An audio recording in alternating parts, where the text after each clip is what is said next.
Hello மக்களே, welcome back to our channel explore with PK and Minu. இன்னைக்கு என்ன content அப்படின்னு பார்த்தீங்கன்னா, டைரக்டர் விக்ரமன் சார் உங்கள் எல்லாருக்குமே தெரியும். அவருடைய ரெண்டு மோஸ்ட் சக்ஸஸ்ஃபுல்லான ஃபிலிமோடைய கனெக்ட் தான். கனெக்ட்னா நீங்கள் நினைக்கிற மாதிரி எல்சியூ கனெக்ட் மாதிரி இல்லைங்க. அவரோட டைரக்ஷன் ஸ்டைல், அவர் என்ன விதமான கதாபாத்திரங்களை சூஸ் பண்ணுறாரு, எப்படி அவர் டைரக்ஷன் கொண்டு போகிறாருன்றதை பற்றி தான். அதில் ஃபஸ்ட்டு படம் என்னன்னு பார்த்தீங்கன்னா சூரியவம்சம். அந்த டைம் மோஸ்ட் சக்ஸஸ்ஃபுல்லான ஃபிலிம் 1997 வந்துச்சு. நீங்கள் பார்க்குற பாதி பேர் இந்த படத்தை சன் டிவியில் பார்த்துருப்பீங்க. பார்த்தவங்க மறக்காமல் கமெண்ட்ஸில் சொல்லிட்டு போங்க. இந்த படத்தில் Sarathkumar sir dual role play பண்ணியிருக்காரு. ராதிகா மேம், தேவயானி, மணிவண்ணன், இந்த மாதிரி நிறைய பேர் நடிச்சிருக்காங்க. அடுத்து நம்ம பார்க்க போகிற படம் என்னன்னு பார்த்தீங்கன்னா வானத்தை போல. இந்த படம் நிறைய தடவை ராஜ் டிவியில் பார்த்தவங்க யார் யாருன்னு சொல்லி கமெண்ட்ஸில் சொல்லிட்டு போங்க. இந்த படமும் ஃபேமிலி ஓரியன்ட் சப்ஜெக்ட் 250 டேஸ் வந்து ஓடி இருக்கு. இதில் விஜயகாந்த் சார் வந்து டுவெல் ரோல் ப்ளே பண்ணியிருக்காங்க. இங்கேயே கனெக்ட் ஆரம்பிச்சிருச்சு பார்த்தீங்களா. மீனா மேம், பிரபுதேவா, லிவிங்ஸ்டன், இந்த மாதிரி நிறைய பேர் நடிச்சிருக்காங்க. முதல்ல என்ன கனெக்ட்னு சொல்லி வாங்க பார்க்கலாம். முதல் கேட்டகரி பார்த்தீங்கன்னா அண்ணன் தம்பி. இந்த கேட்டகரி முதல்ல பார்த்தீங்கன்னா, இந்த சூரியவம்சமில் அண்ணன் வந்து டாக்டர், இன்ஜினியர் அந்த மாதிரி இருப்பாங்க. ஆனால் தம்பி பார்த்தீங்கன்னா சின்ராசு படிக்காதவராக இருப்பார்.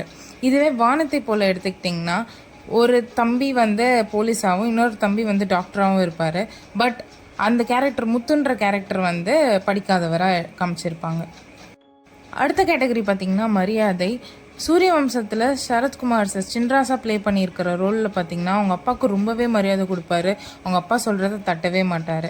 இதுவே வந்து வானத்தை போல் எடுத்துக்கிட்டிங்கன்னா, அண்ணன் வந்து பெரிய சைஸ் செட்டை எடுத்து கொடுத்துருந்தாலுமே அதையே போட்டு அவங்க ரொம்ப பெருமிதமாக ஃபீல் பண்ணிகிட்டு இருப்பாங்க. அவங்களுக்கு வச்சுருந்த ரெஸ்பெக்ட் அந்த மாதிரி.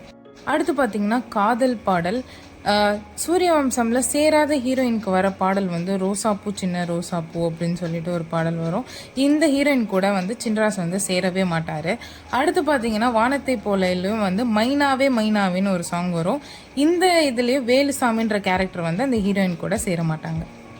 அடுத்த கேட்டகரி என்னன்னு பார்த்தீங்கன்னா துணை நடிகர். இந்த கேட்டகரியில் சின்ராசு அவங்களோட கூடவே பயணிக்கிறது வந்து மணிவண்ணன் கேரக்டர் வந்து கூடவே லாங் டேர்மாக வந்துட்டே இருப்பாங்க.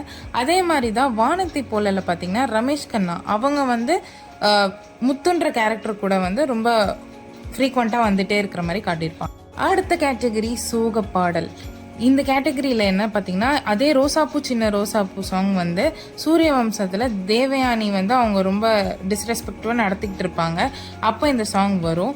அதே மாதிரி காதல் வெண்ணிலா சாங் வந்து வானத்தை போலல வரும். அவங்களும் மீனாவும் டிஸ்ரெஸ்பெக்டிவ்ஃபுல்லாக முத்துக்குன்ற கேரக்டரை பண்ணிட்டு இருப்பாங்க. அப்போ இந்த சாங் வர மாதிரி காட்டியிருப்பாங்க. அடுத்த கேட்டகரி கதாநாயகின் மனமாற்றம். சூரியவம்சமில் வந்து லவ் வந்ததுக்கப்புறம் தேவயானி என்ன பண்ணுவாங்கன்னா காஃபி போட்டு தருவாங்க, ஃபேனை திருப்பி வைப்பாங்க, அவர் தனியாக சாப்பிட்டுட்டு இருப்பார், அப்போ வந்து பரிமாறுவாங்க. இந்த மாதிரி அவங்க லவ் பண்ணுறாங்க அப்படின்றத காட்ட வந்து ட்ரை பண்ணுவாங்க. இதுவே வானத்தை போல என்ன பண்ணுவாங்கன்னா, அவங்களுக்கு சுக்கு காப்பி வந்து முன்னாடி பிடிக்காது, இப்போ பிடிக்கிற மாதிரி அவங்க ஹோட்டல்லே வந்து குடிக்கிறதா இருக்கட்டும், மழையில் வந்து அவர் நனைஞ்சிட்டு போகும்போது கொடை கொடுக்கறதாகட்டும், இந்த மாதிரி அவங்களும் லவ்வில் இருக்காங்க அப்படின்னு சொல்லி காட்டுற மாதிரி எடுத்திருப்பாங்க. வாங்க அடுத்த கேட்டகரி போவோம். பார்த்தா காதலை ஏற்பது. அந்த ரெண்டு ஹீரோவும் அவங்க காதலை அக்செப்ட் பண்ணிட்டாங்க அப்படின்னு காட்டுறதுக்காக சூரியவம்சத்தில் குங்குமம், பூ இதெல்லாம் வந்து தண்ணியில் அனுப்புவார். வானத்தை போல அவங்க வளையல் முதல்ல வேண்டான்னுவாங்க, அப்புறம் வளையல் வந்து அவங்களே மாட்டி விட சொல்லுவாங்க. இப்படி வந்து ஹீரோ வந்து லவ்வை அக்செப்ட் பண்ணிப்பாங்க. இந்த கேட்டகரி பார்த்தீங்கன்னா காதல் பாடல் 2. சூரியவம்சம்ல அவங்க லவ் பண்ணதுக்கு அப்புறம் வந்து ஒரு சாங் வரும், காதலா காதலான்னு ஒரு சாங் வரும். அதோட செட்டும் வானத்தை போல மூவியில் வந்து காதல் வெண்ணிலா அப்படின்னு சொல்லி ஒரு சாங் வரும். அதோட செட்டும் கொஞ்சம் சிமிலராக இருக்கிற மாதிரி இருக்கும். இதுவுமே லவ் சாங் மாதிரி வரும். அடுத்தது பார்த்தீங்கன்னா கல்யாணத்துக்கு அப்புறம் சலக்கு சலக்கு சரிக சேல சலக்கு சலக்குன்ற சாங் வந்து சூரியவம்சமில் கொடுத்துருப்பாங்க. அதே மாதிரி லவ் அக்செப்ட் பண்ணதுக்கப்புறம் வானத்தை போலல வந்து தாவணியே என்னை மயக்கிறியே அப்படின்னு சொல்லிட்டு ஒரு ஃபோக்கிஷ் சாங்கில் வந்து ரெண்டுமே வந்து கனெக்ட் பண்ணியிருப்பாங்க. அடுத்த கேட்டகரி என்ன அப்படின்னு பார்த்தீங்கன்னா வீடு. சின்ராசு வந்து கல்யாணத்துக்கு அப்புறம் ஒரு வீட்டில் இருப்பாங்க. அந்த வீடு ஓட்டு வீடு மாதிரி கொஞ்சம் நல்லாவே இருக்கும், ஊர் வீடு மாதிரி. அதே மாதிரி தான் வந்து வானத்தை போல வீட்டையும் காமிச்சிருப்பாங்க, கொஞ்சம் பட்டி டிங்கரிங் பார்த்த மாதிரி இருக்கும். அடுத்த கேட்டகரி பார்த்திங்கன்னா தொழில், பிஸ்னஸ். என்ன பண்ணியிருப்பாங்கன்னா சக்திவேல் டிரான்ஸ்போர்ட் அப்படின்னு சொல்லி ஆரம்பிப்பார். அதுக்கப்புறம் நிறைய கம்பெனிஸ் வந்து சின்ராசு வச்சுருப்பார். இங்கே பார்த்திங்கன்னா முத்துன்ற விஜயகாந்த் கேரக்டர் என்ன பண்ணுவாங்க, மல்லிகை அப்படின்னு சொல்லிட்டு மசாலா கம்பெனி மாதிரி ஆரம்பிப்பாங்க. இதுதான் வந்து நம்மளோட கனெக்ட் ரெண்டு படத்துக்கும். மறக்காமல் லைக் பண்ணி சப்ஸ்கிரைப் பண்ணிக்கோங்க. அப்போ தான் இந்த மாதிரி நிறைய வீடியோஸ் வந்து வரும். முக்கியமாக இந்த மியூசிக் டைரக்டர் எஸ் ஏ ராஜ்குமாருக்கு ஒரு சல்யூட். பாய்.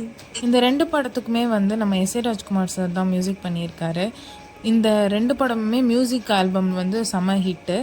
மறக்காமல் சப்ஸ்கிரைப் பண்ணிக்கோங்க.